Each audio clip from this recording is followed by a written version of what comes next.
CBS 시청자 여러분 안녕하십니까? 성서의 땅을 가다 윤석준 목사입니다. 오늘 또 뵙게 돼서 반갑습니다.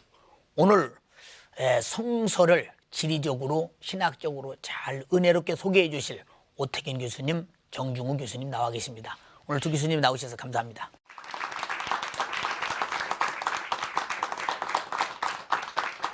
오늘부터 요르단을 알아보려고 합니다. 요르단 땅에는 특별히 성서에 나오는 인물들이 많이 있습니다. 그 중에 에서라고 하는 인물, 그리고 또 놋이라고 하는 인물, 그리고 아론과 모세도 역시 요르단과 많은 관련이 있습니다. 또 요르단에서는 에돔과 모압, 그리고 암몬 족속들이 요르단에서 거주하고 있었던 것입니다. 그들이 이 지역에서 하나님의 섭리의 역사를 만들어가고 있었습니다. 바로 하나님의 섭리의 역사를 만들어간 그 장소 요르단으로 가보시겠습니다. 요르단으로 가기 전 아랍에미리트 연방의 두바이에 도착했다. 이곳은 중동의 금융과 부역의 허브로 조선업이 발달한 국제 무역 항이다.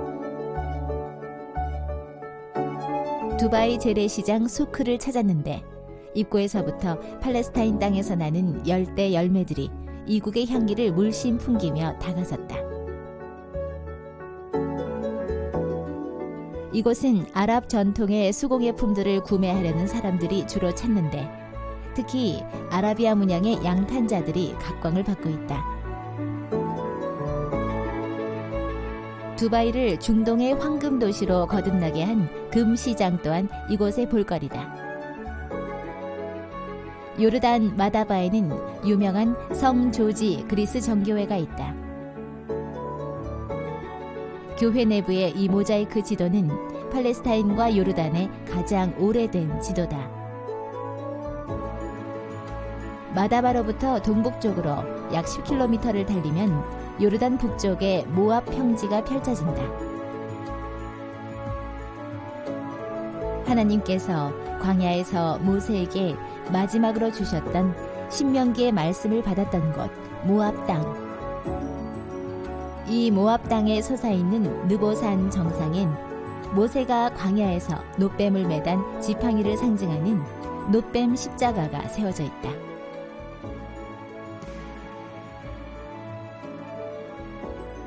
모세 무덤터로 여겨지는 곳에 세워진 모세 기념교회는 주후 4세기 비잔틴 시대의 교회로 추정되는데 내부에는 비잔틴 시대의 유물들이 있다. 특히 꽃과 동물을 소재로 한 모자이크 벽화는 당시 비잔틴 시대 느보산 일대의 생태 환경이 어떠했나를 짐작케 한다.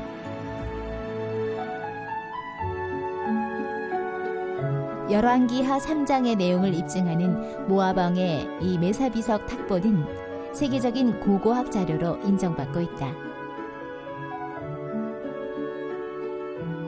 이스라엘의 광야 생활 정착지였던 모압 평야. 그때의 역사를 담고 수천 년 시간의 무게를 이겨낸 요르단은 하나님의 시간표 속에 뚜렷이 자리 잡은 성서의 땅이다. 우리는 화면을 통해서 요르단 현장을 보았습니다. 저 요르단 속에는 어떤 하나님의 섭리가 있는지 교수님들과 함께 깊이 풀어가 보도록 하겠습니다. 오 교수님, 그 시청자들이 그 요르단에 대해서 전반적으로 다소 좀 알고 싶고 아마 궁금하실 것입니다. 좀 말씀해 주시겠어요? 요르단은 이스라엘과 요단강과 그리고 사해를 경계로 해서 국경을 맞대고 있는 최인접 국가입니다. 요르단의 국토의 넓이는 9만 1,000평방킬로미터 정도로요. 우리 남한의 어떤 넓이보다 조금 적고요. 그리고 인구는 500만 명 정도로 수도 서울의 절반 정도밖에 되지 않습니다. 수도는 우리가 너무도 잘 알고 있는 도시인 암만이라는 곳입니다. 요르단은 1946년 영국의 위임 통치가 끝난 다음에 나라가 독립하게 되었고요. 그 당시에 국왕이 1998년대 타계했던 후세인 국왕인데 아마 이 국왕은 아랍 나라에서 알아주고 있는 어떤 최고 혈통의 어떤 국왕이었습니다. 왜냐하면은 그가 마호메트의 42대 직계손이었기 때문에 그렇다는 것이죠. 자, 그러니까 당연히 마호메트의 직계손이기 때문에 요르단의 나라의 국교는 이슬람 국가입니다. 자, 그러니까 이슬람 국가로서 요르단은 오랜 기간 동안 이스라엘과 적대 관계를 유지하고 있었다고 얘기할 수 있습니다. 자, 그런데 1990년대 중반부에 이스라엘과 평화협정이 체결됨을 통해서 이제는 이스라엘과 요르단 사이를 저희들이 자유왕래할 수가 있게 됐던 것이죠. 자, 그렇기 때문에 성지순례 하시는 분들은 이스라엘만 성지순례 하지 마시고요. 이스라엘까지 가시게 되면 꼭 요르단을 함께 성지순례 할 것을 권해드리고 싶습니다. 왜냐하면 요르단 지역도요, 이스라엘에 버금가게끔 구약시대의 많은 유적과 유물들로 가득 차 있기 때문인 것입니다. 말씀 들으니까 요르단을 한번 가보고 싶은 분들이 많이 있을 것 같습니다. 이번에는 정 교수님께 한번 여쭤보겠습니다. 그 요르단의 그 지형적인 특징이 있을 텐데 그 요르단의 지형적인 그 성서에 나온 특징에 대해서 좀 말씀해 주시겠어요? 예, 갈릴리 호수에서 요단강 그리고 사해에 이르는 그 지역을 보면은 아주 낮고 협곡입니다. 그런데 그 동편 지역을 보면은 갑자기 높은 고원지대가 나타나는데 이 지역이 바로 요르단 지역입니다. 이 요르단 지역은 더 동쪽으로 나가면은 아라비아 사막과 연결되죠. 요르단 지역은 고원지대로서 강우량도 풍부하고 그리고 농산물도 많이 나는 그러한 지대였습니다. 그 왜냐하면은 이 지역은 단단한 암석이 풍화되어서 이루어진 비옥한 땅, 비옥한 붉은 땅이라고 부르는데 테라로스라고 그렇게 불리워지는 그런 땅이 있는 곳입니다. 그리고 이 요르단 지역은 제일 북쪽에서부터 보면은 바산이 있고 그 다음 길랏이 있습니다. 그런데 바산과 길랏을 가로지르는 그 경계선이 바로 야르묵 강인데 이 야르묵 강은 동쪽에서 요단강 쪽으로 흘러 들어가고 있습니다. 참 그렇게 지형적을 자세히 이해하니까요, 요르단을 좀 다소 이해할 것 같습니다. 그러면 그 야곱이 천사와 싸웠다는 약복강은 어느 쪽에 있는지 정 교수님 참 많은 사람들이 궁금해하거든요. 야복강은 그 갈릴리 바다와 사해 중간쯤에 있다고 보면 됩니다. 거기서 동쪽에서 흘러 들어가는 그런 강인데 이 야복강은 길랏 남단에 위치하고 있고 그 밑에는 암몬이 있습니다. 그리고 암몬과 모압이 그 다음 이어지는데 암몬과 모압 사이에는 아르논 강이 흘러 들어가고 있습니다. 이 암몬과 모압은 포도 재배가 잘 되는 그러한 지역으로 알려져 있죠. 그리고 이 요르단 지역의 최남단 지역은 바로 에돔 지역인데 에돔 지역의 일부분은 농사 지을 수 있는 그러한 곳입니다. 그러나 그 밑에는 광야로 연결되어 있기 때문에 농사를 지을 수가 없고 유목민들만 살고 있는 그러한 지역입니다. 그렇군요. 오 교수님, 그 요르단은 믿음의 조상 당시부터 구약과 어떤 많은 관계가 있다고 그러죠? 네네. 저희들이 한번 그 지도를 통해서 먼저 살펴봐야 될 것 같은데요. 사해 남쪽에는 에돔이 있고요. 사해 동쪽 지역에는 모압이 있고요. 요단강 동쪽 지역에는 암몬이 있습니다.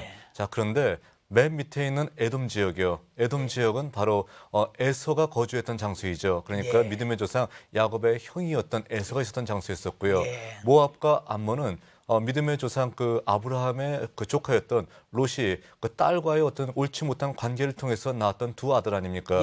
자, 그러니까 이것을 통해서 우리가 봤을 때도요, 믿음의 조상들과 관계는 있습니다. 그런데 올바른 관계나 좀 좋은 관계가 아니라 이렇게 좀 좋지 않은 관계가 있다는 것이었죠. 그러니까 이후의 역사에서도요, 이스라엘 역사에서 이들 나라들은, 요르단 지역에 있는 이 나라들은 이스라엘을 적대하는 대적한 어떤 나라로서 등장하게 됩니다.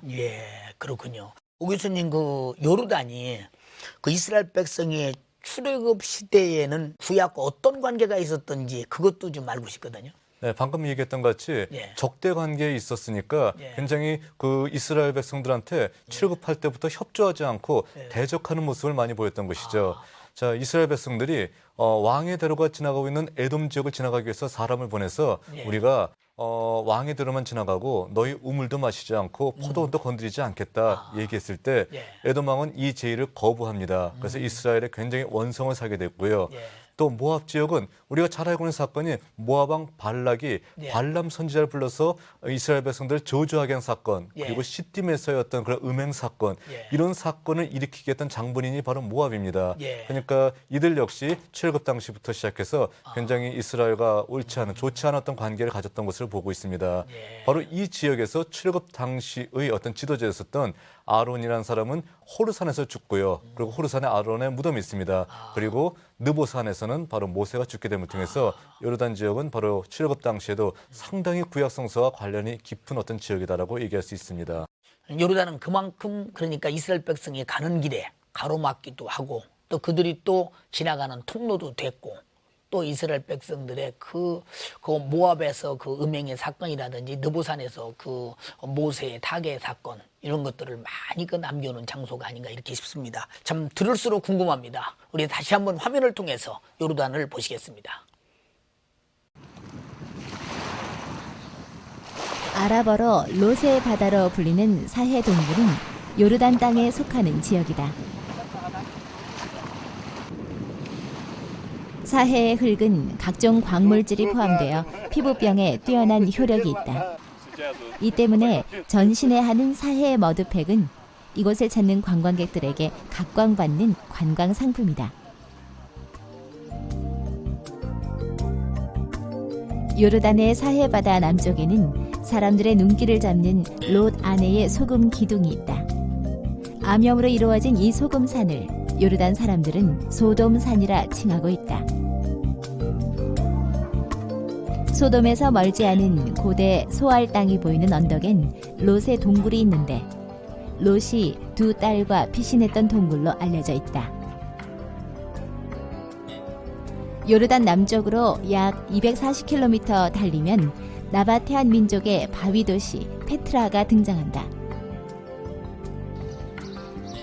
주후 1, 2세기경 나바테안 민족이 바위산을 깎아서 궁궐, 신전, 주거지 등을 건축했던 페트라는 세계 순례자들이 가장 가보고 싶어하는 성지들 중 단연 1위로 뽑힌다.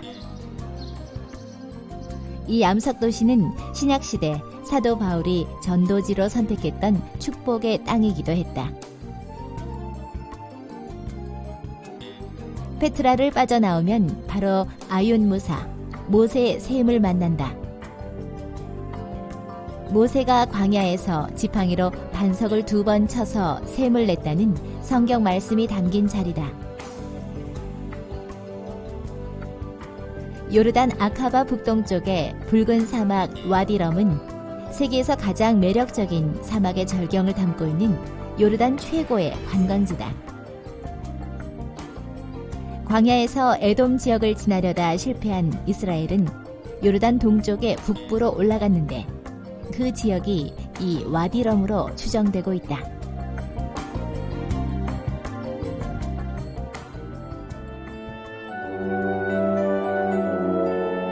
이스라엘 자손이 이르되 우리가 대로로 통과하겠고 우리나 우리 짐승이 당신의 물을 마시면 그 값을 줄 것이라. 우리가 도보로 통과할 뿐인즉 아무 일도 없으리이다 하나 그는 가로되 너는 지나가지 못하리라 하고 에돔 왕이 많은 백성을 거느리고 나와서 강한 손으로 막으니 에돔 왕이 이같이 이스라엘의 그 경내로 통과함을 용납지 아니하므로 이스라엘이 그들에게서 돌이키니라.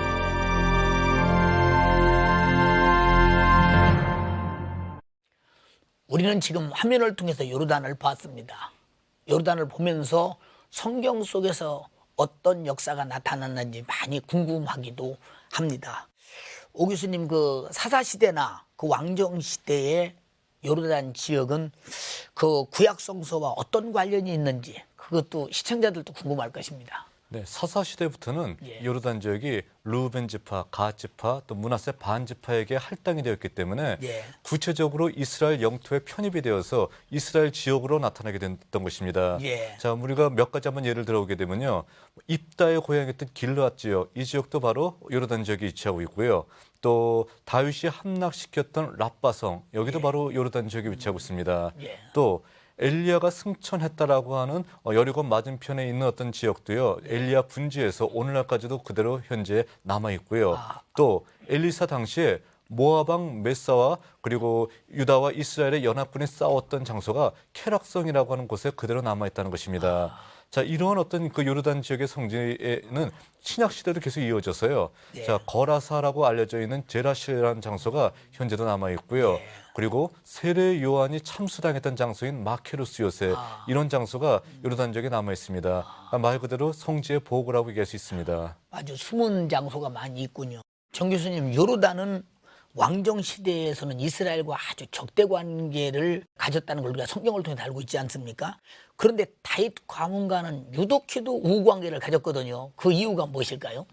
모압과 이 다윗 가문 사이에 있어서는 상당히 우호적인 모습을 보이고 있습니다. 예, 왜냐하면은 우리가 룻기를 보면은 예, 룻이 모압 여인인데도 불구하고 다윗 가문의 조상이 된 그러한 모습을 볼 수가 있습니다. 예, 따라서 아마도 이러한 이유에서인지 이 다윗 가문과 이 모압은 상당히 좋은 관계를 유지하는 것을 볼 수가 있죠. 예, 예를 들어서 다윗이 압살롬의 반란을 당해서 황급하게 도망을 칠 때에 요단강을 건너서 이쪽 지역으로 요르단 지역으로 왔었는데 그때 거기에 있던 사람들이 다윗을 많이 도왔습니다. 이처럼 다윗 가문과 이 요르단 지역에 있는 사람들 사이에는 상당히 좋은 관계를 유지했던 것으로 볼 수 있습니다. 그만큼 그 모압 사람 룻이라고는 자기 조상에 관한 애착도 거기에만 많은 역할을 하지 않았나 이렇게 생각이 되어집니다.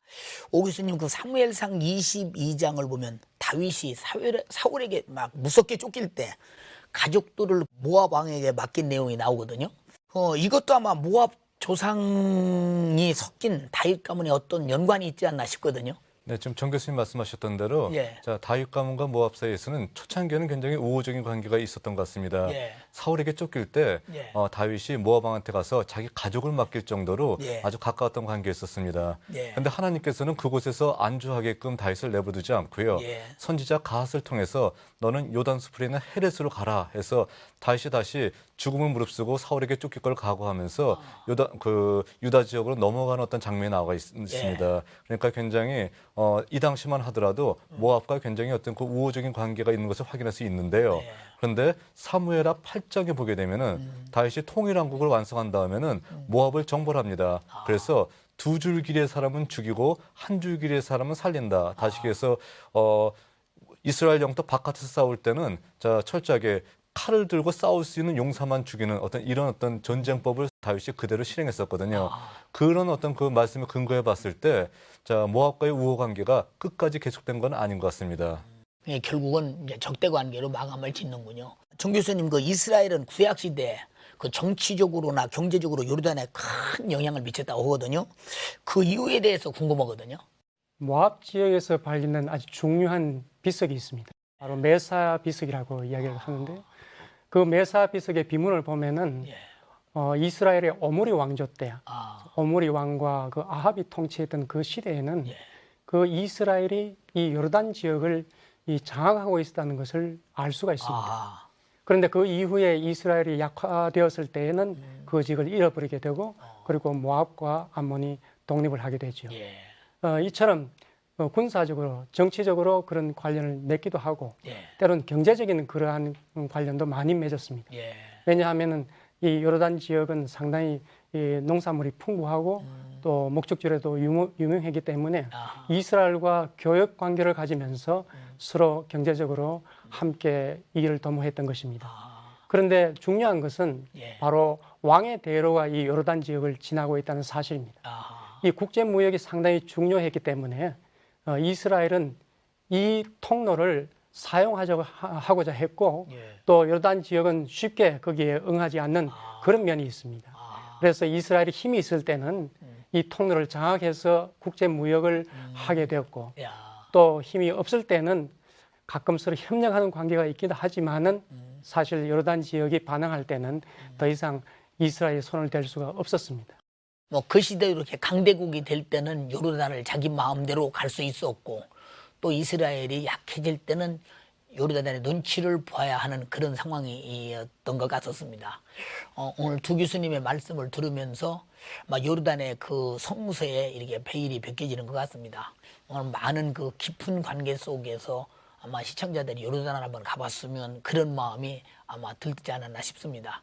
그럼에도 불구하고 우리 방청객들에게는 더 깊이 알고 싶은 질문이 있는 것 같습니다. 방청객의 질문을 받아보시겠습니다. 오 교수님께 여쭤보겠습니다. 이스라엘은 국경을 통과할 때 검문 검색이 상당히 까다롭다고 들었습니다. 요르단으로 넘어갈 때도 그렇습니까? 네, 이스라엘은 테러의 위협이 늘 상존하는 나라이기 때문에 유럽에서 국경을 통과할 때 비교하게 되면 검문 검색이 상당히 까다로운 나라임에 분명합니다. 그런데 이 모든 것들이 우리들의 안전을 위한 것이기 때문에 저희들이 그것을 불편하다고 생각하면 안 될 것입니다. 그런데 한국 사람들은 이스라엘에 들어가거나 아니면 국경을 통과할 때 뭐 사고를 치거나 아니면 폭탄 테러와 연루된 적이 거의 없기 때문에 저희들 한국 사람들이 그곳에 갈 때 상당히 어떤 국경 검문 검색이 관대합니다. 예를 들어서 나이 드신 분들은 그냥 통과하게 하고요. 또 부부가 와도 뭐 부부가 와서 테러할 리 없다는 것이죠. 그냥 통과하게 한다는 것입니다. 요르단으로 넘어갈 때도 뭐 전혀 문제 없이 한국 사람에 대한 검문 검색은 상당히 관대하니까요. 여러분들은 뭐 자유롭게 요르단 지역으로 넘어가셔서 자 요르단을 성지순례하셔도 무방할 것 같습니다. 예, 정 교수님께 여쭤보겠습니다. 아브라함의 족보를 보면은 모압, 암몬, 그다음에 에돔이 있는데요. 아브라함의 후손이라고 알고 있습니다. 그렇다면 이들이 구약 시대에 이삭처럼 아브라함의 후손으로 인정을 받았는지 그것이 좀 알고 싶습니다. 네, 아브라함의 족보를 보면은 모압과 암몬 그리고 에돔이 아브라함의 가문 혹은 아브라함과 관련이 있는 것으로 그렇게 나타나 있습니다. 그 롯은 사실 아브라함의 조카였거든요. 그런데 모압과 암몬은 이 롯의 자손입니다. 그리고 또한 그 에돔의 조상은 에서인데 에서는 아브라함이 이삭을 통해서 낳은 그러한 아들이었습니다. 그런데 중요한 것은 이 모압과 암몬과 그 에돔이 아브라함의 족보에서는 다소 신분이 낮은 그러한 모습을 보이고 있다는 것입니다. 예를 들면은 그 롯을 통해서 낳은 그 암몬과 그 모압은 롯과 롯의 딸 사이에 그 부적절한 관계에서 태어난 그러한 소생이었습니다. 그리고 에돔의 조상 에서의 경우에 있어서도 그 야곱에게 장자권을 빼앗긴 그러한 에서였습니다. 이렇게 신분이 낮은 그런 모습은 바로 국제적인 위상과도 관련이 있습니다. 이스라엘과 요르단 지역의 나라들은 어떠한 관계에 있는가? 바로 형제와 같은 그런 혈연 관계에 있기는 하지만은 이 요르단 지역의 나라들은 이스라엘보다는 위상이 낮다는 것을 그 족보를 통해서 보여주는 것입니다. 오늘 교수님들의 여러 가지의 성서에 관한 해설 그리고 풍부한 지식을 가지고 모든 시청자들이 이해하면서 은혜로운 시간 가졌습니다. 아마 다음 시간도 또 기다리게 되지 않겠나 생각됩니다. 오늘 두 교수님 나오셔서 수고하셨습니다. 감사합니다.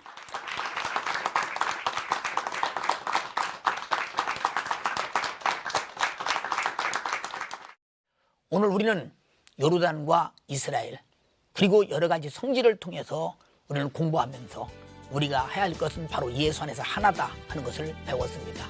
시청자 여러분, 우리 모두 예수 안에서 하나 돼서 전 세계가 구원의 길에 모두 함께 가는 좋은 도로의 행진이 됐으면 좋겠습니다. 감사합니다. 다음 시간에 또 뵙겠습니다.